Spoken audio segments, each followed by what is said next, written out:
Hello everyone. तो क्या हाल है आप लोगों का? आई थिंक आप लोग बिल्कुल ठीक होंगे। तो एक बार फिर से स्वागत है आपके हमारे चैनल पे। आई थिंक आपके हाल बिल्कुल ठीक होंगे बिकॉज मैं भी बिल्कुल ठीक हूँ, तो आपको भी बिल्कुल ठीक होना बनता है। ठीक है, चलिए सर। तो 3 क्लासेस हमारी टैक्स की फिलहाल अभी तक हो चुकी हैं बेसिक्स के अंदर, और एक बार फटाफट से रिवाइज कर लेते हैं कि पिछली 3 क्लासेस में क्या करा है, और फिर उसके बाद देखेंगे आज हमने क्या करना है। ठीक है, तो फटाफट से पहली क्लास देखते हैं। पहली क्लास में हम लोगों ने पढ़ा था कि भैया जो टैक्स है वो एक वर्ड है लैटिन में, दैट इज टैक्सो। तो टैक्सो से वर्ड उठाया हमने। क्या टैक्स? टैक्स दो तरीके के होता है, एक होता है डीटी और एक होता है क्या आपका आईडीटी। जो टैक्स है वो सर लगाया जाता है किसके द्वारा? किसी भी सरकार के द्वारा, जो कि नेचर में कैसा होता है आपका कंपलसरी होता है, और लगाए किसके ऊपर जाता है sir? Goods and services and income के ऊपर। ठीक है सर। इनकम टैक्स एक्ट जो है सर, इनकम टैक्स एक्ट जो है जो इंडिया में फिलहाल जो चल रहा है वो कौन सा चला? आपका इनकम टैक्स 1961। हर साल फाइनेंस मिनिस्टर क्या लेके आती है? बजट लेके आती है, जो बजट इसका पार्ट बन जाता है बेसिकली फाइनेंस बिल के तौर पे। ठीक है सर, ये बेसिकली करा क्यों जाता है? टैक्स लगाया क्यों जाता है भैया? ये रीडिस्ट्रीब्यूशन ऑफ वेल्थ के लिए, ठीक है, लोकल गवर्नमेंट को फाइनेंस करने के लिए। तो ये बातें हमने जानी थी। और फिर सेकंड क्लास में हमने जाना था सर क्या, कि जो टैक्स है वो दो तरीके के होते हैं, एक डायरेक्ट टैक्स और एक इनडायरेक्ट टैक्स। डायरेक्ट टैक्स क्या होता है सर? जिस बंदे के ऊपर इंपोज किया गया है, बर्डन भी उसी के ऊपर है, तो वो क्या है? Direct tax. इंपोज किया गया है किसी एक्स के ऊपर, उसका बर्डन ट्रांसफर कर दिया हमने वाई के ऊपर, तो वो क्या आपका इनडायरेक्ट टैक्स। हाँ या ना सर? ये पार्ले जी का एक एग्जांपल लिया था बहुत अच्छा सामने, कि भैया 10 रुपए टोटल कलेक्ट हुआ, 8 रुपए उसका कॉस्ट और प्रॉफिट था, 2 रुपए क्या है? टैक्स। तो पार्ले जी वाला आपसे तो 10 रुपए कलेक्ट करेगा, बट 2 रुपया वो क्या करेगा? सरकार को जीएसटी के तौर पर क्या करेगा? जमा करा देगा। बोलो भारत माता की जय। ठीक है सर। उसके बाद हमने बात करा था क्या, कि डायरेक्ट टैक्स है, डायरेक्ट टैक्स है वो क्या होता है सर? प्रोग्रेसिव इन नेचर होता है, यानी कि जैसे जैसे आपकी इनकम बढ़ती जाएगी वैसे वैसे रेट ऑफ टैक्स भी क्या होता जाएगा? बढ़ता जाएगा। बर्डन ऑफ टैक्स क्या होता जाएगा? आपका बढ़ता जाएगा। बट इनडायरेक्ट टैक्स के अंदर क्या सर? उल्टा है, यानी कि जैसे जैसे आपकी इनकम बढ़ती जाती है आपके ऊपर उसका बर्डन क्या होता जाता है सर? रिड्यूस होता जाता है। That is regressive in nature. तो ये हमने पढ़ा था। फिर हमने पढ़ा था एडमिनिस्ट्रेशन, यानी कि भैया जो आपका जो टैक्सेस है उसको मेनली डील करता कौन? Ministry of finance. और मिनिस्ट्री ऑफ फाइनेंस ने क्या कर रखा है? डिपार्टमेंट बना रखा है जिसको हम बोलते हैं department of revenue. Department of revenue. तो डिपार्टमेंट ऑफ रिवेन्यू में दो कैटेगरीज है। क्या? एक है CBDT, that is central board of direct taxes, जो डायरेक्ट टैक्सेस से रिलेटेड सारी चीजें देखता है। और एक है हमारे पास क्या? CBIC, that is central board of indirect taxes and customs, जो कि इनडायरेक्ट टैक्सेस से रिलेटेड चीजें देखता है। फिर सर लास्ट क्लास में हमने जो डिस्कशन करा था वो क्या डिस्कस करा था? कि हमने कुछ बातें पढ़ी थी। हमने बातें पढ़ी थी क्या? फाइनेंशियल ईयर पढ़ा हमने, असेसमेंट ईयर पढ़ा हमने, और क्या पढ़ा हमने? प्रीवियस ईयर पढ़ा। और हमने ये जाना क्या, कि प्रीवियस ईयर की जो इनकम है वो कब टैक्सेबल होती है सर? असेसमेंट ईयर में होती है। प्रीवियस ईयर क्या होता है? ये साल चल रहा 2024-25, तो इससे जस्ट पिछला वाला साल क्या है? Previous year. और प्रीवियस ईयर की इनकम जिस साल में हम एसेस करते हैं, जिस साल में वो टैक्सेबल होती है, उसको हम बोलते हैं कि आपका असेसमेंट ईयर। फाइनेंशियल ईयर आप बचपन से पढ़ते हुए आ रहे हो, तो उसके ऊपर मैं ज्यादा फोकस नहीं करूंगा। फिर हमने पढ़ी थी एक बात क्या, फिर हमने एक बात पढ़ी थी क्या, इस जो एक्सेप्शन है, रूल क्या है सर? कि प्रीवियस ईयर की जो इनकम है वो इमीडिएट नेक्स्ट असेसमेंट ईयर में क्या की जाती है? टैक्सेबल होती है। बट इसके कुछ एक्सेप्शन पड़े थे, जैसे कि अगर कोई भैया शिपिंग का बिजनेस कर रहा है और वो नॉन रेजिडेंट है, यानी कि भारत का निवासी नहीं है, भारत का वासी नहीं है, तो भैया जिस साल में आपकी इनकम जनरेट हुई तभी हम क्या करेंगे? आपसे टैक्स ले लेंगे। आगे कोई व्यक्ति इंडिया छोड़ के जा रहा है, चाहे परमानेंटली या चाहे लॉन्ग पीरियड के लिए, या सर जो ऐसी बॉडीज जो हमने बनाई है एक शॉर्ट ड्यूरेशन के लिए, तो भैया आप तो अपना बिजनेस बंद करके चले जाओगे, तो हम आपको कहां ढूंढते फिरेंगे? तो भैया जैसे ही इनकम जनरेट होगी हम आपसे क्या करेंगे? टैक्स ले लेंगे। Income of a person who is likely to transfer property to avoid tax, जो भैया प्रॉपर्टी ट्रांसफर कर रहा है टैक्स को अवॉइड करने के लिए। और लास्ट था हमारा क्या? Income of a discontinued business. तो एक इंपॉर्टेंट क्वेश्चन था थ्योरी पर्पस के लिए, तो इतना हम लास्ट क्लास में पढ़ चुके हैं। आज मैं जो आपको डेफिनेशन करवाने वाला हूं वो मैं आपको करवाने वाला हूं क्या? एसएससी सेक्शन 2 सब सेक्शन 7 के अंदर हम ये डेफिनेशन पढ़ रहे हैं किसकी? एसएससी की। तो बहुत ही ज्यादा इंपॉर्टेंट है आपके एग्जाम के लिए, बहुत ही ज्यादा आपके बेसिक्स को स्ट्रॉन्ग करने के लिए बहुत ज्यादा इंपॉर्टेंट है। तो आज हम डिस्कस करेंगे डिटेल में क्या? एसएससी पूरी वीडियो में सिर्फ हमने 5 पॉइंट डिस्कस करने हैं। ठीक है, तो समझते हैं sir what is SSC means. चलिए सर, तो शुरुआत करते हैं एसएससी की। कहते हैं सर सबसे पहले एसएससी मीन्स देखना सर क्या बोला? SSC means a person by whom any tax or any other sum of money। ऐसे पहले समझो जरा, इसे 5-6 पार्ट में तोड़ेंगे। पहला, a person by whom any tax or any sum of money is payable under this act। समझ गए सर क्या कहना चाह रहे हैं? कहते हैं सर कोई भी व्यक्ति, ठीक है, इस पर्सन को भी हम डिटेल में समझेंगे। ये पर्सन क्या है? ये पर्सन सिर्फ इंडिविजुअल नहीं है, एक आम आदमी की बात नहीं हो रही है। इसको हम सेपरेटली एक डेफिनेशन में पढ़ेंगे अभी, ठीक है, अगली क्लास में, कि पर्सन का मतलब क्या है। अभी के लिए समझोगे पर्सन का मतलब सिंपली एक इंसान, फिलहाल के लिए, इस वीडियो के लिए। बाकी अगली वीडियो में आपको पर्सन बहुत ज्यादा डिटेल में क्लियर हो जाएगा। पर्सन को समझाने में वक्त लगता है थोड़ा सा, ठीक है। अभी के लिए पर्सन एक आप इंडिविजुअल समझ लो। कहता है sir a person by home any tax is payable, कोई भी ऐसा व्यक्ति, ठीक है, कोई भी ऐसा व्यक्ति जिससे गवर्नमेंट को क्या करना है सर, टैक्स लेना है, या कोई भी ऐसा व्यक्ति जिसने गवर्नमेंट को टैक्स पे करना है, उसको हम क्या बोल देते हैं सर, आपका एस है सर। हाँ सर, समझो जरा, एक क्वेश्चन पूछता हूं आपसे, है ना सर, एक व्यक्ति है,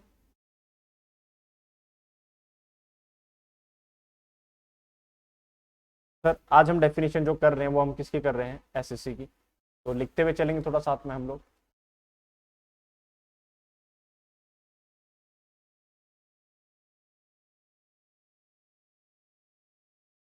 ठीक है, देखते हैं जरा सर, एसएससी का मतलब क्या है सर। सबसे पहला जो पॉइंट बोलता है हमारे लिए, सबसे पहला जो पॉइंट बोलता है एसएससी का, वो बोलता है sir, any person, any person, देखो जरा क्या बोल रहा है आगे, बाई हुम any tax is payable, any person by हुम एनी टैक्स इज पेबल।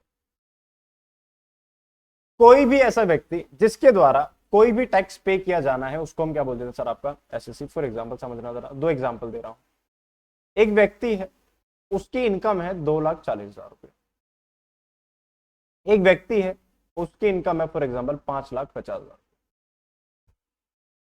ठीक है, उसकी इनकम है क्या, 5,50,000 रुपया। नीचे मैं आपको स्लैब रेट बता रहा हूँ, ठीक है, स्लैब रेट फॉर एग्जांपल, अभी एग्जांपल के तौर पे है, इसको ज्यादा सीरियसली मत लेना, स्लैब रेट की अलग वीडियो आएगी, क्योंकि हर साल चेंज होता है, मुझे नहीं पता आप ये वीडियो कब देख रहे हो। ठीक है, 0 से 2.5 लाख फिलहाल के लिए जो इनकम है, जो इनकम टैक्स का रेट है वो क्या है, 0 है। 2.5 लाख से 5 लाख जो रेट है वो है 5%, आई मीन 2,50,000 1 रुपया कर लो उसको। 5,01,000 से लेकर 10 लाख तक की इनकम पे जो टैक्स है वो है कितना, आपका 20%। और सर 10 लाख से ऊपर, 10 लाख से ऊपर जो टैक्स रेट है वो आपका कितना, 30%। ठीक है, मैंने आपको दो एग्जांपल दिए ऊपर की, एक व्यक्ति है मिस्टर ए, उसकी इनकम है 2,40,000, और एक है मिस्टर बी, उसकी इनकम है 5,50,000। ठीक है, तो क्वेश्चन ये है कि सर इनमें से एसएससी कौन है। तो देखना जरा भाई, जो पर्सन ए है, जो पर्सन ए है वो कौन सी कैटेगरी में आ रहा है, इस वाली कैटेगरी में आ रहा है, यानी कि उसकी इनकम क्या 2.5 लाख से नीचे नीचे है, 2,40,000 रुपया। तो इसका जो टैक्स बनेगा, इसका जो टैक्स बनेगा वो क्या बनेगा sir, 0। Whereas mister B की जो इनकम है वो कोई कौन सी है, 5,50,000, तो इस कैटेगरी में आ रहा है। तो भैया इसका टैक्स कैसे कैलकुलेट होगा, 0 से 2.5 लाख रुपए का रेट क्या है, 0, तो यहां पर हो गया 0। फिर 2.5 लाख से 5 लाख तक की इनकम कितनी होगी, 2.5 लाख, और 2.5 लाख पे 5% कितना होता है सर, कैलकुलेट कर लेते हैं। है सर, ये भी कैलकुलेट करना पड़ेगा जी, बिल्कुल कैलकुलेट करना पड़ेगा।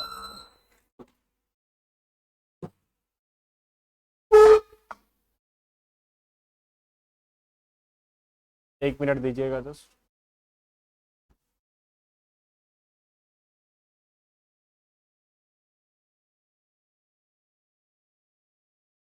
ठीक है जी, क्या कह रहे थे हम सर, 0 से 2.5 लाख क्या हो गया इसका, नील। 2.5 लाख से 5 लाख कितना आएगा, 2.5 लाख रुपए, तो 2.5 लाख पे 5% के हिसाब से कितना आ गया सर, 12,500 रुपया। सर 5 लाख से ऊपर कितनी इनकम बची इसकी, 50,000 रुपया, तो 50,000 रुपये पे कितना रेट आएगा, 20%। तो 50,000 का 20% कितना हो गया, 5 दूनी 10, 10,000 रुपया। तो इसका जो टोटल, और यहाँ पर तो इसकी इनकम कुछ है ही नहीं, तो टोटल इसका टैक्स कितना हो गया, 22,500 रुपया। तो now the question is sir, इसमें से इन दोनों में से एसएससी कौन है sir. The answer is SSC सिर्फ बी है। क्यों, क्या ए कोई टैक्स देगा सर, ए का टैक्स लायबिलिटी क्या बन रहा है, 0, ए का टैक्स लायबिलिटी क्या है, नील। तो भैया पर्सन वही होगा जिसका टैक्स बन रहा होगा, अगर टैक्स पेबल नहीं है तो भैया आप एसएससी नहीं हो। यहां पर इसका टैक्स बन रहा है, इसलिए ये क्या है आपका, इसलिए ये क्या आपका सर, एसएससी है, और इसका टैक्स नहीं बन रहा इसलिए ये एसएससी नहीं है। बोलो भारत माता की जय। समझ गए, तो any person by whom any tax is payable. आगे चलते हैं सर, सेकंड पॉइंट बोलता है क्या, any person by whom any sum of money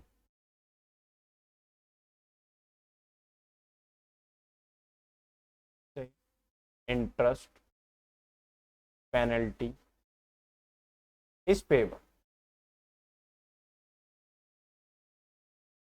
ठीक, सर कोई भी व्यक्ति जिसने क्या पे करना है, कोई इंटरेस्ट पे करना है, कोई पेनल्टी पे करनी है किसको, गवर्नमेंट को, तो वो भी क्या कहलाएगा हमारा एसएससी। और पेनल्टी किससे रिलेटेड, इनकम टैक्स से रिलेटेड, बाहर की पेनल्टी नहीं, ये नहीं कि रेड लाइट का चलान आ गया वो भी तो एक पेनल्टी है तो भैया वो उसको एसएससी बोल दोगे ना, इनकम टैक्स के रिलेटेड लाइबिलिटी होनी चाहिए उसकी, इनकम टैक्स से रिलेटेड वो अमाउंट होना चाहिए, तो भैया उसको भी हम क्या बोल देंगे, एसएससी बोल देंगे। फॉर एग्जाम्पल एक व्यक्ति है, उसने पिछले साल टैक्स तो भरा बट टैक्स भरा उसने लेट, तो भैया पेनल्टी आएगी, तो भैया वो पेनल्टी पे करना है तो वो क्या कहलाएगा आपका, अगेन एसएससी कहलाएगा, हाँ या ना।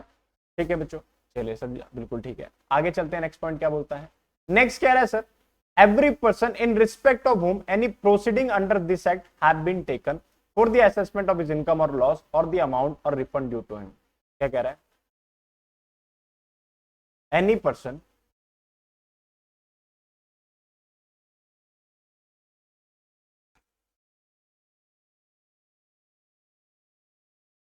कह रहा है सर, क्या कहता है sir, next point,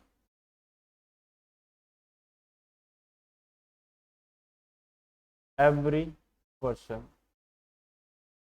in respect of whom, in respect of whom क्या है आगे भाई, any proceeding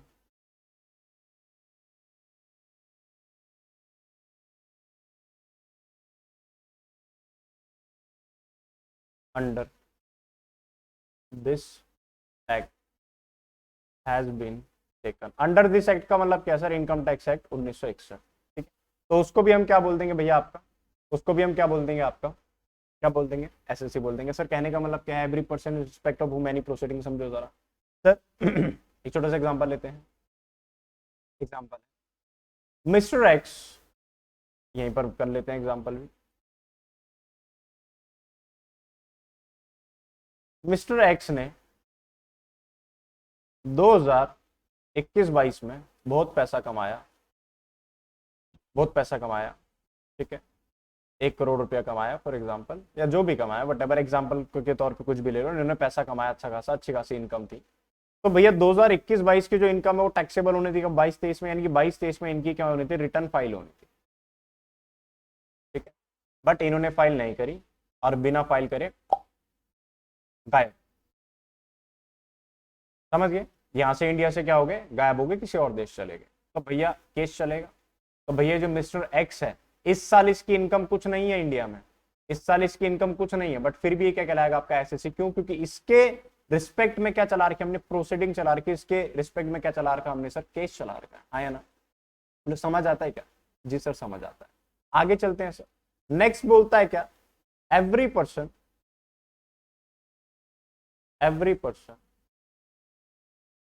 who is accessible in respect of another person,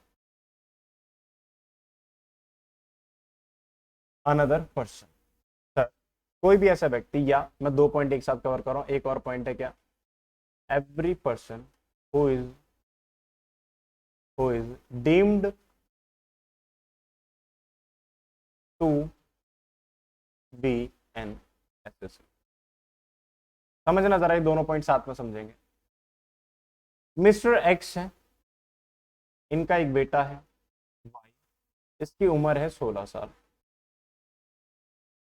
ये बाहर गया, बहुत सारा पैसा कमाया, कोई अवार्ड जीत के लाया, फॉर एग्जांपल 1 लाख रुपए का, ठीक है, क्योंकि जो वाई है वो माइनर है, तो इस केस में क्या होता है, जो माइनर होता है, माइनर की इनकम टैक्सेबल होती है पेरेंट्स के हाथ में, माइनर की जो इनकम है वो कहां टैक्सेबल होती है सर, पेरेंट्स के हाथ में, तो 1 लाख रुपया मिस्टर एक्स की इनकम अज्यूम कर लो नील, मिस्टर एक्स की इनकम क्या है, अज्यूम कर लो नील है, तो जो 1 लाख रुपए जो अवार्ड मनी है, ये जो अवार्ड मनी है, रिवॉर्ड है, लॉटरी समझ लो इसको, ये टैक्सेबल होगी किसके पास, मिस्टर एक्स के पास, समझ गए। तो every person who is accessible in respect of another person, भैया इनकम किसकी थी, वाई की, बट सर उसके ऊपर जो कार्रवाई की जाएगी वो किसके थ्रू की जाएगी, मिस्टर एक्स के थ्रू, क्योंकि वाई तो भरेगा नहीं, क्योंकि माइनर की इनकम जो वो मर्ज हो जाती है किसके साथ, पेरेंट्स के साथ, तो ये क्या हो गया sir, every person who is accessible in respect of another person. दूसरा एग्जांपल, मिस्टर एक्स थे, बहुत पैसा कमाया और अचानक से इनकी सडन डेथ हो गई, डेथ के बाद इनका वाई बेटा है, उम्र 21 साल 22 साल वटेवर, तो भैया ये तो निकल लिए। अब सारी जायदाद किसकी, वाई की, तो भैया सारा टैक्स भी कौन भरेगा, वाई भरेगा। कौन हो गया sir, deemed to be assessee, deemed to be an assessee. Sir deemed to be an assessee का मतलब क्या है, जो सर ऐसा व्यक्ति जो दूसरे की इनकम के चक्कर में एसएससी बनता है उसको हम बोल देते हैं क्या, deemed to be an assessee. हाँ या ना सर, इनकम किसी और की बट टैक्सेबल किसके हाथ में हो रही है, मेरे हाथ में हो रही है, तो भैया उस वक्त मैं क्या हो जाऊंगा आपका, deemed to be an assessee. बोलो हाँ या ना, क्लियर होता है कि नहीं, यस सर बिल्कुल क्लियर होता है। तो भैया एक बार लास्ट पॉइंट और देख लेते हैं। लास्ट पॉइंट बोलता है क्या, अ person who is assessee in default, who is assessee in default. Example समझना, एग्जाम्पल समझना सर, इनकम टैक्स के अंदर रूल है कि भैया इंप्लॉयर जब भी इंप्लॉय को सैलरी देगा और इंप्लॉय की सैलरी एक सर्टेन लिमिट से ज्यादा होगी, इन लिमिट्स के बारे में बात करेंगे, तो इन दैट केस भैया जो इंप्लॉयर है, इंप्लॉयर को उसकी सैलरी में से टीडीएस काटना पड़ेगा, tax deducted at source.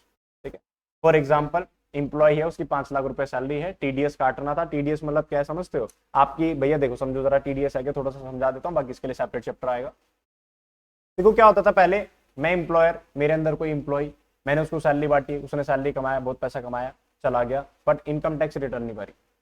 Government कह रही है भाई हर साल लोग पैसा कमा रहे हैं बट पता नहीं पैसा जा कहाँ रहा है, क्यों, क्योंकि कोई इनकम टैक्स रिटर्न फाइल ही नहीं कर रहा। तो गवर्नमेंट ने क्या करा, कह रहा भाई देखो जो कमा रहा है वो नहीं दे रहा, पर जो दे रहा है अगर हम उसी को पकड़ ले तो भैया इनका भागना मुश्किल हो जाता। तो गवर्नमेंट मेरे पास आई, मैं कौन, एम्प्लॉय, गवर्नमेंट आई मेरे पास, गवर्नमेंट कहती है भाई सुन, मैं क्या सुनाओ, कहते हैं बात ऐसी है आज के बाद तू जब जब अपने इंप्लॉय को पेमेंट देगा ना, मैं कहा दूंगा, कहते इसकी सैलरी में से ना, इसकी सैलरी में से कुछ पैसे काट लियो टैक्स के तौर पर, इसकी सैलरी में से क्या करियो, कुछ पैसे काट लियो टैक्स के तौर पर। मैं कहा है, और मैंने कहीं रख लूं, कहता नहीं, कहते ये ना आके चुपचाप इज्जत से हमको जमा करा दियो।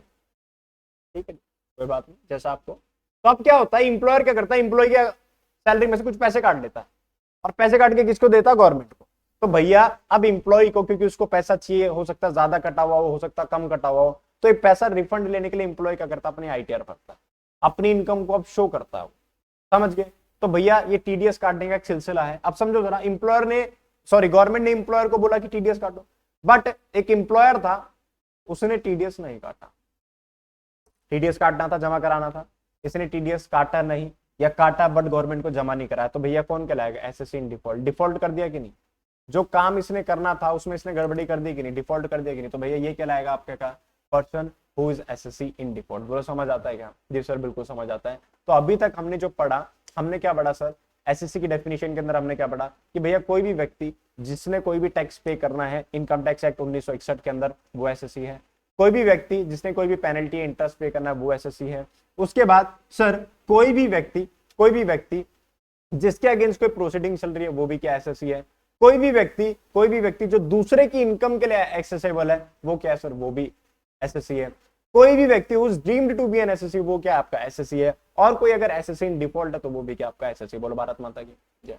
समझ आता है क्या, 5-6 पॉइंट आई थिंक टिप्स पे याद हो गए होंगे आप लोगों को। जी सर बिल्कुल याद हो गए। तो एक बार फटाफट से घर जाके, मतलब अभी घर पे बैठे होंगे आप लोग वीडियो देख रहे हो, तो एक बार फटाफट से रिवाइज कर लेना, जिंदगी भर के लिए याद हो जाएगा। ठीक है, तो मिलते हैं आपसे अगली क्लास में, तब तक के लिए टाटा, सी यू, बाय बाय। पढ़ते रहिए, पढ़ाते रहिए, समझते रहिए, समझाते रहिए, बिकॉज जितना पढ़ेंगे उतना आपको समझ आएगा, जितना दूसरों को समझाएंगे तो दूसरों को समझाने के लिए खुद को समझना पड़ेगा, तो ऑटोमेटिकली समझ आ जाएगा। ठीक है, मिलते हैं आपसे अगली क्लास में, तब तक के लिए टाटा, सी यू, बाय बाय।